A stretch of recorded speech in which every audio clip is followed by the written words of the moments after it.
Welcome to my channel. अस्सलामुअलैकुम। हमारा आज का बेबीज़ बॉयज़ नेम है ईज़ान। ईज़ान के इंग्लिश में स्पेल्स हैं IZAAN, ईज़ान।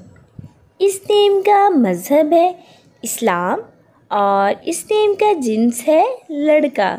एक इस्लामिक नेम है और लड़कों के लिए रखा जाता है ये नाम। इस नेम के मायने हैं अतात गुज़ार, फरमा बरदार। ईज़ान।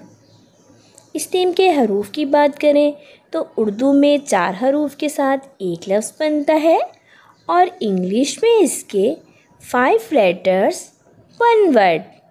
ईज़ान। इस नेम की तफसील है मोहम्मद ईज़ान, ईज़ान अली। इस तरह से हम ये नाम रख सकते हैं। आप भी अपने नाम का मायने जानने के लिए कमेंट्स में अपना नाम लिखें और मायने जानिए।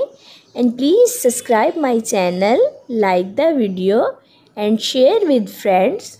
ओके डियर्स, फिर मिलेंगे न्यू नेम न्यू वीडियो के साथ। अपना ख्याल रखिएगा, दुआओं में याद रखिएगा। अल्लाह हाफिज़।